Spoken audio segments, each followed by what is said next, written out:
Ontario's parliamentary fashion is rooted in Britain's Westminster parliamentary tradition. But what those traditions did not take into account is what would happen if a woman became the Speaker of the House. In April 2025, Ontario's legislature selected Donna Skelly as the province's first female speaker. I am so honored and I feel so privileged that you put your trust in me. And since then, she's been shaking things up. Well, I would say some of my colleagues say it's drinking from a fire hose, but we definitely hit the ground running. We've made a lot of changes in less than a year. Most people are embracing it. It's brought a different perspective to the building and to the role of speaker, and I'm not going to stop. She's revitalized the Amethyst Room, gotten more art on display, and launched the Speaker Series that lifts different voices from across Ontario. But one of the most historic changes has been to the Speaker's uniform. She went from wearing the classic robe to a tailored suit modeled after the 17th century outfit of the Scottish Prince Charles Edward Stuart. Just such an honor to be able to wear it, and I feel different in it as well.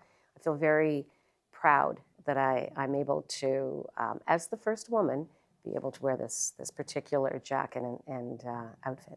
We can't shy away from asking for minor adjustments simply because we're women. We aren't men. Our bodies are different. We work differently, and these were just minor, but they made such a difference in the way I feel and the way I'm able to do my job.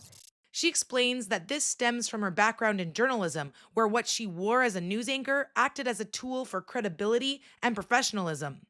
Your style was always a priority throughout my career, and I think that's carried on into this job. I mean, you are, in many ways, representing the province, and I think it's important to respect that and also embrace it and allow people to be proud of the person who is representing their province, but also this assembly. So I take it fairly seriously, and that's one of the reasons why I wanted to work with Shafiq to ensure that we had something that was fitting of the role of Speaker. Hello. Shafiq Beg is the head tailor at Harcourts, which is the official uniform supplier for all the provincial parliaments across Canada. He's been working there since 1989.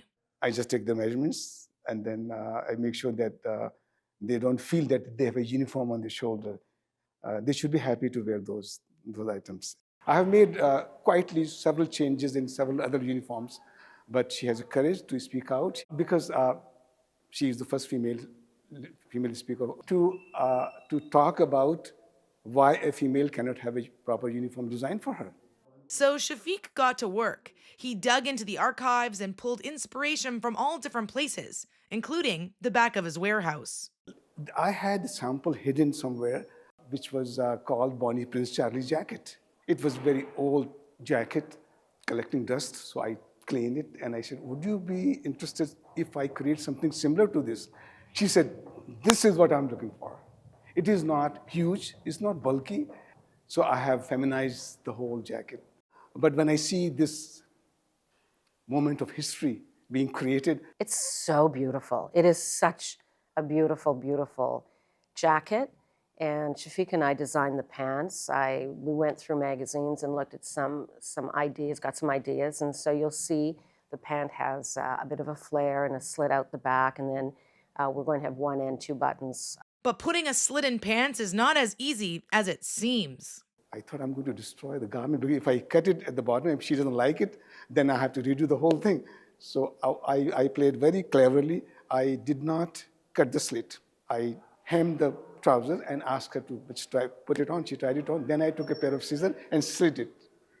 How much you want it? And exactly I got the height of her heel and the way she wanted it to be. So you have to be very clever to be an artist, not simply a skilled person. It was every bit of it. I love it. You know, I was nervous, but I got over this nervousness because I never feel defeated. First time in my life, I said I may fail because I go by the book.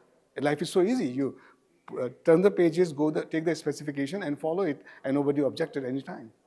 The book he's talking about is a style guide from 1920 that outlines all the measurements and rules for the Westminster Parliamentary dress code. It covers all ceremonial uniforms for the Commonwealth countries, and he's been following it for decades. Needless to say, none of this was in the book. I am the person who go by the book for my entire life, but this is a time to rewrite the book, rewrite another chapter. Shafiq highlights some of the notable elements in the new uniform, including the pure wool, the crisp trim, and the defined lines. Every stitch, you can see the love of an artist. This is my reputation. I work for this day for my entire life. I cannot fail. So finally, I was able to put together.